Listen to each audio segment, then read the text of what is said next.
Authored by Leon Hadar via the Strategic Culture Foundation, the continuing American obsession with Russia plays directly into Beijing's hands and makes it less likely that Washington will develop an effective strategy to deal with China. When thinking about malepattern baldness, what comes immediately to mind? Genetics? Thanks for this, grandad.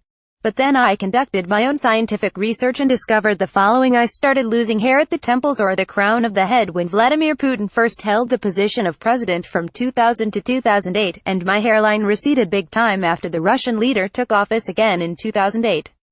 Coincidence? Or is it possible that the balding Putin, resenting the hairy Dmitry Medvedev, not to mention those American presidents with their incredible heads of hair, decided to do something about that?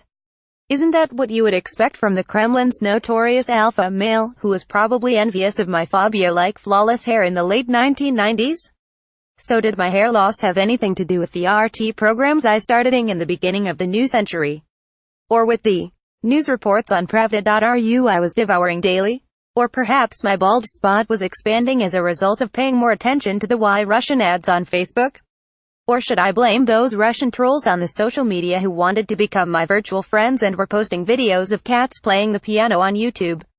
Well, after an extensive research of the topic, I am now more inclined to blame my late grandpa, not Putin, for my receding hairline. But then surely we can still all agree that the Kremlin has been responsible for much the problems plaguing the world today, like the rising protectionist tide and the emergence of right-wing nationalist political parties in Europe. And of course, Putin was behind the election of President Donald Trump and the Brexit vote. In fact, according to a study issued last week, one of the many research projects conducted these days about alleged Russian intervention in the electoral process of this or other country, more than 150,000 Russian-language Twitter accounts posted tens of thousands of messages in English urging Britain to leave the European Union in the days leading to last year's referendum on the issue. Similarly, the Spanish media have been accusing Russia of playing a major role in the Catalan independence crisis by employing its state-controlled media outlets, like RT and Sputnik, and its legions of trolls on Facebook and Twitter, as part of a strategy to encourage Catalan separatism. Much like the case of Brexit, Russia has been accused of trying to weaken the EU and NATO and devastate the West. Many of these, the Russians did it, accounts assume that supporters of Brexit in England's East and West Midlands and the pro-Trump voters in Ohio, Michigan and Pennsylvania, as well the backers of independence in Catalonia, were driven to the polls by a sophisticated propaganda campaign directed from Moscow, which is believed to have coordinated with candidate Trump and his aides. Indeed, according to a report on the Russian electoral interference, released by America's intelligence agencies on January 6, the coordinated activities of RT and the media properties and social media accounts that make up Russia's state-run propaganda machine have been utilized by Moscow to undermine the US-led liberal democratic order. Yep. Forget about the impact the German Chancellor Angela Merkel's immigration policy had on the British public, or the impact of presidential candidate Hillary Clinton's bashing of the deplorables, or the rise of secessionist movements in Catalonia, not to mention the deep structural economic and political changes sweeping the West in response to the effects of unrestrained globalization and mass migration, and the backlash against the political and business elites. It's the Russians, stupid. We are supposed to buy into the notion that white blue-collar workers in deindustrializing areas of the Rust Belts of the United States and the UK spent the last days of the 2016 Brexit campaign and the American presidential race getting their news from RT and Sputnik while exchanging tweets with Russia-friendly trolls. We are supposed to believe that they just couldn't get enough of those ads on Facebook, which induced them to switch their support from Hillary to Trump. If Russian propaganda is to be blamed for Trump's electoral victory, we might as well take seriously serial killer Ted Bundy's explanation for raping and murdering women in the 1970s. Pornography drove his behavior, he insisted during an interview a day before his execution. Penthouse made him commit all those horrific crimes, but contrary to communication scholar Marshall McLuhan's quip, the medium is not the message or the massage.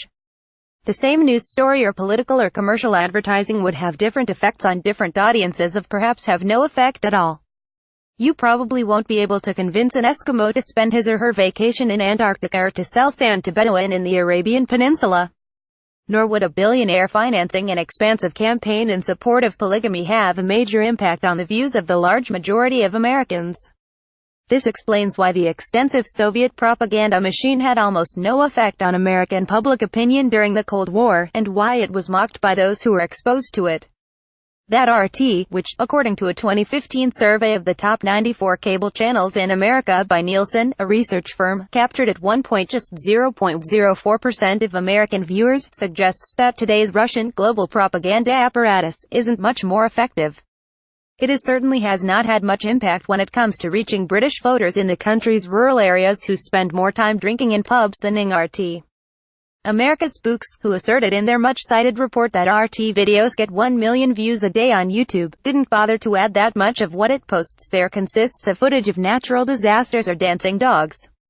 But then how do you explain that the loser in the 2016 presidential race and her allies spent about $1.4 billion on their campaign, including on ads, compared to the roughly $1 billion spent by the winner's campaign?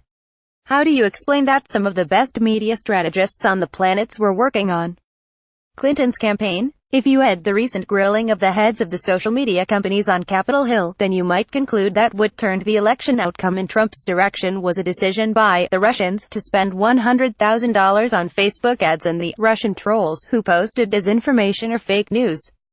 Recall that Mark Zuckerberg, the founder of Facebook, was until recently considered by Democratic lawmakers to be a cross between Henry Ford and Albert Einstein, while liberal pundits celebrated Facebook as a leading force promoting democracy and freedom worldwide, not to mention its role in helping Barack Obama win 2 presidential elections.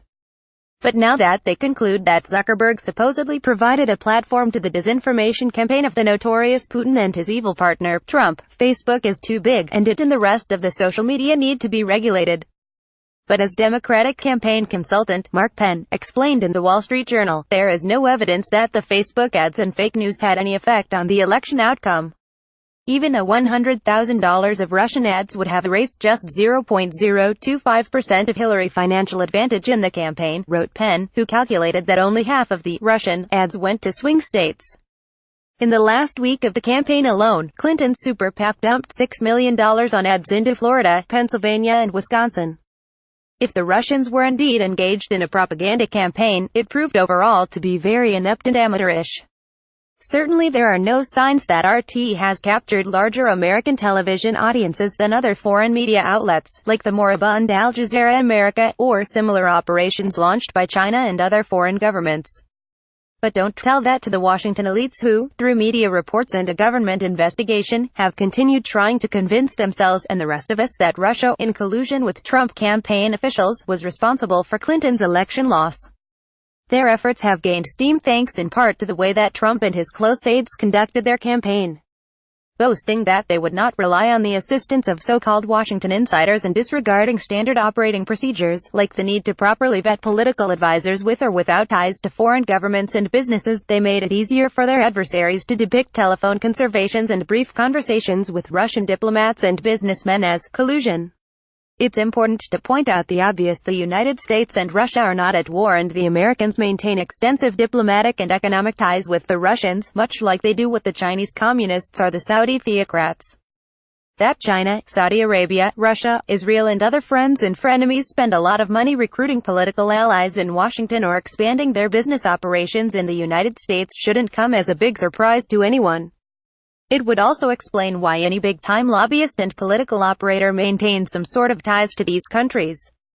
The current demonization of Russia as a global threat to American interests and values, and of President Putin as the world's leading arch-villain, can be explained as an extension of the Cold War, of autopiloting a foreign policy paradigm that Republicans and Democrats feel comfortable with. But that is intellectually dishonest, considering American partnerships with mass murderers like Stalin and Mao, and runs contrary to U.S. interests. First, the preoccupation with the alleged Russian threat makes it impossible to cooperate with Moscow in dealing with common interests in the Middle East and elsewhere, which was President Trump's goal in reaching out to Moscow, hoping to work out a deal to end the civil war in Syria and reduce the costs of American intervention in the Middle East. Moreover, the long-term challenge to U.S. global military and economic power is China, and not that second-rate power, Russia. The continuing American obsession with Russia, like the never-ending military interventions in the Middle East, plays directly into Chinese hands and makes it less likely that Washington would be able to develop an effective strategy to deal with China, including through ad hoc cooperation with Moscow. Instead, keeping the Russia collusion store would only encourage China and Russia to further collaborate over and target U.S. interests. And unlike my receding hairline, that isn't a funny joke.